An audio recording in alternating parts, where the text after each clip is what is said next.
बिस्मिल्लाहिर्रहमानिर्रहीम, अस्सलाम वालेकुम। मेरा नाम सईदा यास्मीन है। आज हम यूक्रेन क्राइसिस पर बात करने जा रहे हैं।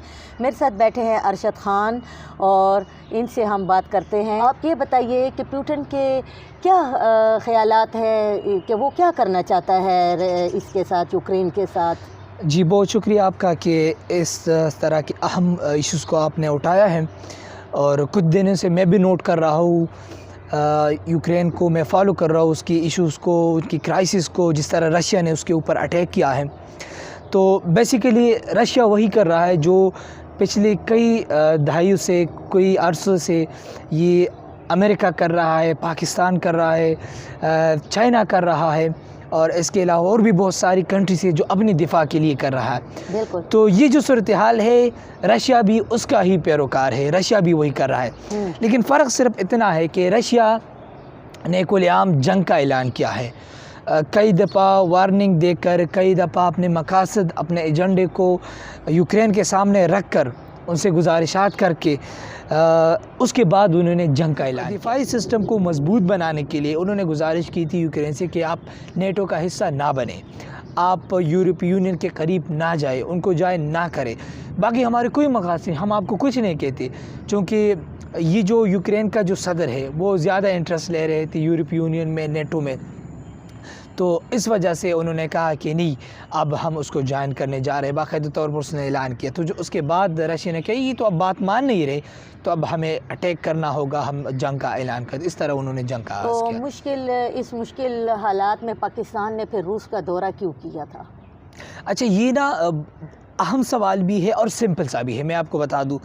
क्योंकि एक तो इसके ऊपर मैं सोशल मीडिया के ऊपर भी देख रहा हूँ कि जब प्राइम मिनिस्टर इमरान खान ने रशिया का दौरा किया और उसी दिन रशिया ने अटैक किया यूक्रेन के ऊपर, तो बहुत तनकीद का सामना करना पड़ा पाकिस्तान को। लेकिन सिंपल सा सवाल ये है कि पाकिस्तान करता तो क्या करता इस सूरत हाल में। एक ऐसे मुल्क को जहाँ तकरीबन 21 साल बाद पाकिस्तान के प्राइम मिनिस्टर ने विज़िट किया रशिया का। इससे पहले 2011 में मेरे ख्याल से सदर आसिफ अली ज़रदारी ने विज़िट किया था, लेकिन वो प्रेसिडेंट थे। लेकिन प्राइम मिनिस्टर ने तकरीबन 21 साल बाद उन्होंने विज़िट किया था। अब ऐसे हालात में अब मुझे एक बात बताइए कि रशिया भी कोई छोटा मुल्क नहीं है। पुतिन की भी जहन बहुत तेज़ जहन वाला बंदा है, उनकी एक अलग कहानी है, उस पर किसी दिन बैठकर हम अलग प्रोग्राम कर सकें, क्योंकि वो बहुत होशियार बंदा है। तो पुतिन ने सोचा कि ऐसे हालात में हम उनको बुला लेते हैं, पाकिस्तान मना भी नहीं करेंगे, क्योंकि पाकिस्तान को भी ज़रूरत है अभी रशिया की, उसके ऊपर भी मैं बात करता हूँ। अच्छा, पाकिस्तान ने ऐसे हालात में विज़िट किया है कि इसके ऊपर पूरी दुनिया की नज़रें थी। ठीक है, अब जंग शुरू हो चुकी है। कई लोग कहते हैं कि पाकिस्तान ने इस जंग में रशिया को खुलेआम सपोर्ट किया है। लेकिन मैं आपको एक बात बता दूं कि पाकिस्तान ने रशिया के दौरा क्यों किया। सबसे पहले उसके ऊपर बात करते हैं। देखिए, पाकिस्तान एक ऐसे ब्लॉक की तरफ जा रहा है जहां उसकी ज़रूरत है। अमेरिका अब पाकिस्तान को उतना अहमियत नहीं दे रहा जितना पहले दे रहा था। जितना वो अफ़गानिस्तान में उसकी प्रेजेंस है, वो अमेरिका को इतना अहमियत दे रहा था, अब उसकी इतनी अहमियत नहीं है पाकिस्तान की अमेरिका के लिए, क्योंकि अमेरिका अफ़गानिस्तान से जा चुका है। अब होता यूँ है कि अफ़गानिस्तान के ऊपर रशिया का फोकस है। अब रशिया अफ़गानिस्तान के ऊपर तालिबान को सपोर्ट कर रहा है, पाकिस्तान को सपोर्ट कर रहा है। पहली बात तो ये है। और इसके अलावा एक ये हकीकत हमें माननी होगी कि रशिया जो है वो एक बहुत बड़ा एक्सपोर्टर है, बहुत बड़ा।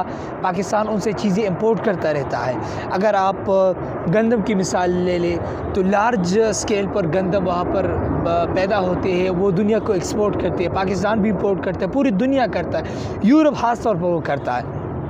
इसके अलावा अगर क्रूड ऑयल का अगर आप बात करें, हाम ऑयल की जिस तरह हम बात करते हैं, तो मेरे ख्याल से वो 8.2% करता है। यूरोप को भी करता है, पाकिस्तान को भी करता है, पूरी एशिया को भी वो करता है एक्सपोर्ट। इसके अलावा अगर आप गैस की मिसाल ले लीजिए, पाकिस्तान में जहाँ एक मंसूबा बना हुआ है कराची से लेकर पंजाब तक, ये पूरा एक प्रोजेक्ट है। तो पाकिस्तान के एक्सपोर्ट की अगर हम बात करें, अफ़गानिस्तान के ऊपर अगर हम बात करें, तो रूस ने जो है ये यूक्रेन के लिए फिर क्या शराइत उन्होंने रखी हैं? अच्छा, ये बहुत सिंपल सा सवाल है। स्टार्ट में उनका जो एजेंडा था, जो यूक्रेन के मकासद थे, उनमें ये था कि सबसे पहले अगर हम अटैक नहीं करेंगे, लेकिन आप अगर ये हमारी 3 शराइत को मानने के लिए तैयार हो। सबसे पहले उन्होंने कहा कि यूक्रेन को नेटो का हिस्सा नहीं बनना चाहिए, उन्हें चाहिए कि वो नेटो को ज्वाइन ना करें। अगर वो यूक्रेन नेटो को ना ज्वाइन करे तो हम यूक्रेन को कुछ नहीं कहते, हम उनके ऊपर अटैक नहीं करेंगे। सेकेंडली उन्होंने कहा कि आप ऐसा करें कि ये जो क्रीमिया है, क्रीमिया का जो इलाका है, इसको 2014 में उन्होंने कब्ज़ा किया था यूक्रेन से, कि आप इसको इंटरनेशनली रिकग्नाइज़ करें कि ये अब रशिया का हिस्सा है। ये ठीक है, क्राइमिया की उन्होंने बात की थी। तो जाहिर सी बात है, अगर आप यूक्रेन उसको तस्लीम करता है, इंटरनेशनली उसको रिकग्नाइज़ करता है, तो फिर हम उसके ऊपर अटैक नहीं करेंगे। आपने देखे ना कि इस चीज़ के कितने बैड इफ़ेक्ट पाकिस्तान पर भी पड़ रहे हैं। हाँ, उसके ऊपर भी हम बात करेंगे।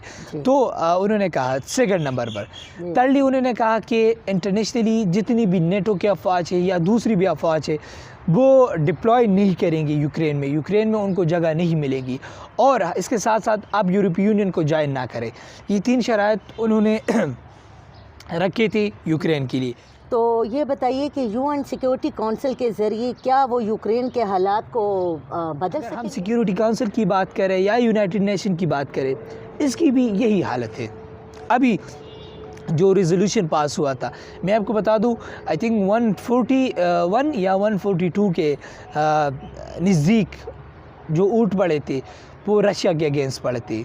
5 ममालिक ऐसे थे जिन्होंने अब्सटेंड किया था, जिन्होंने कहा था कि हम इससे परहेज़ करते हैं। उन्होंने कहा कि ना इसके अगेंस्ट जाते हैं और ना इसके फेवर में जाते। जिनमें जो 5 ममालिक थे उनमें से श्रीलंका, हिंदुस्तान, पाकिस्तान, बांग्लादेश और इस तरह की एक और मुल्क भी था। ये 5 ममालिक ने अब्सटेंड किया था, उन्होंने वोट नहीं डाला, ना अगेंस्ट ना उसके फेवर में।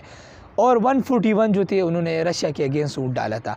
ये जो बाकी ममालिक थे 193, इनमें से वो एब्सेंट थे, वो आई ही थी नहीं, उन्होंने शिरकत ही नहीं किया था। तो ये है ना, अब मेरे ख्याल से बाज़ार तो मुझे लगता है कि कुछ नहीं हो सकता, क्योंकि रशिया ने जो प्लान किया था, व्लादिमीर पुतिन ने जो प्लान किया है, उन्होंने इंटरनेशनल क्राइसिस, उन्होंने इंटरनेशनल दबाव को, उन्होंने सैंक्शन को, इन तमाम चीज़ों को मद्देनज़र रख कर उन्होंने एक प्लान करके बाकायदा उन्होंने जंग का आगाज़ किया था। अब अगर आप मिसाल ले लीजिए चाइना की, अगर हम बात करें तो चाइना ने कहा कि हम उसके ऊपर सैंक्शन नहीं लगाएंगे, हम बाकायदा तौर पर रशिया के साथ अपने तिजारत को जारी रखेंगे, हम एक्सपोर्ट इंपोर्ट उसके साथ जारी रखेंगे। तो ये इंटरनेशनली पॉलिसी है जिसको हमने मद्देनज़र रख कर हमने अपने स्टेटमेंट्स को देखना है। देखिए जी, अगर आप, मैं एक छोटा सा तारीख़ का तालिब इल्म हूँ, मैं तारीख़ को मैंने इतना नहीं पढ़ा, लेकिन जितना मैंने पढ़ा है, मैं जितना मेरा समझ बूझ है उसके ऊपर, वो ये है कि इंटरनेशनली कोई भी मुल्क आपका परमानेंट दोस्त और दुश्मन नहीं होता है। ये उसूल है। एक मुल्क आपका आज दोस्त है तो कल आपको वो दुश्मन हो सकता है। आप देख लेना, जब रशिया ने अफगानिस्तान के ऊपर अटैक किया तो रशिया पाकिस्तान का दुश्मन था उस टाइम पर। बिल्कुल। लेकिन आज जो अमेरिका निकल चुका है अफगानिस्तान से और रशिया सपोर्ट कर रहा है इसके ऊपर तालिबान को, आज पाकिस्तान का सबसे करीबी दोस्त है वो रशिया है और अमेरिका नहीं है। तो इंटरनेशनली कोई भी परमानेंट दोस्त और दुश्मन नहीं होता। तो अब आखिर में मैं आपसे ये पूछना चाहूँगी कि जंग बंदी की क्या पॉसिबिलिटीज़ हैं कि ये जंग बंद हो जाए? पुतिन ने जो शराइत रखी है उसको मेरे ख्याल से वो पूरा करके ही रहेगा, और वो शराइत क्या है वो मैं आपको बता देता हूँ। क्योंकि पहले की शराइत क्या थी, जो जिस तरह मैंने आपको पहले बताया कि नेटो को ना ज्वाइन करे, यूरोपीय यूनियन को ज्वाइन ना करे, क्रीमिया को एक्सेप्ट करे, और यूक्रेन में किसी भी इंटरनेशनल चाहे नेटो या दूसरे मुल्क की अफवाज उसको डिप्लॉयड ना होने दे। ये उनकी शराइत थी। अब बज़ाहिर सूरत हाल आगे बढ़ चुकी है। अब रशिया जो है उन्होंने सैंक्शन को भी परे रखा है, उन्हें सैंक्शन की भी कोई दबाव नहीं है, क्योंकि इंटरनेशनली उनके जितना भी वो पैदावार है वो मेरे ख्याल से उसको सपोर्ट करता है।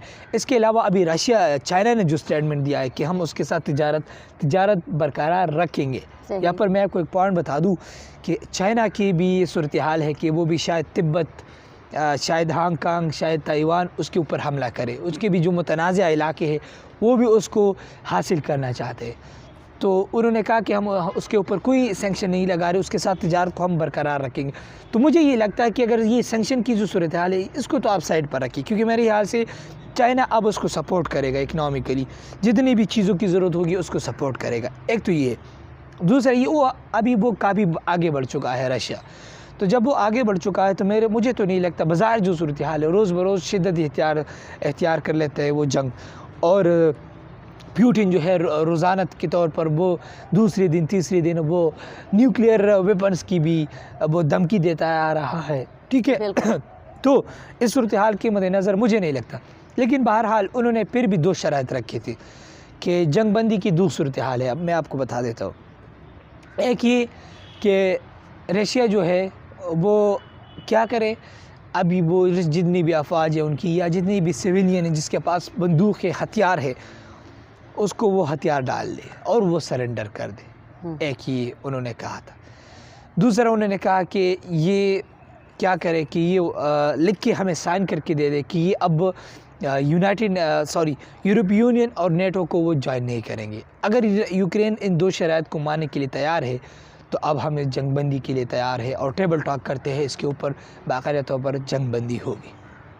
ख़त्म कर दें। चलिए अरशद खान, आपका बहुत बहुत शुक्रिया, आप टाइम निकाल कर हमारे प्रोग्राम में तशरीफ़ लेकर आए हैं। बहुत शुक्रिया आपका। ठीक है, ओके जी, इसके साथ ही हमारे प्रोग्राम का वक्त ख़त्म होता है। इजाज़त चाहते हैं जी, अल्लाह हाफिज़।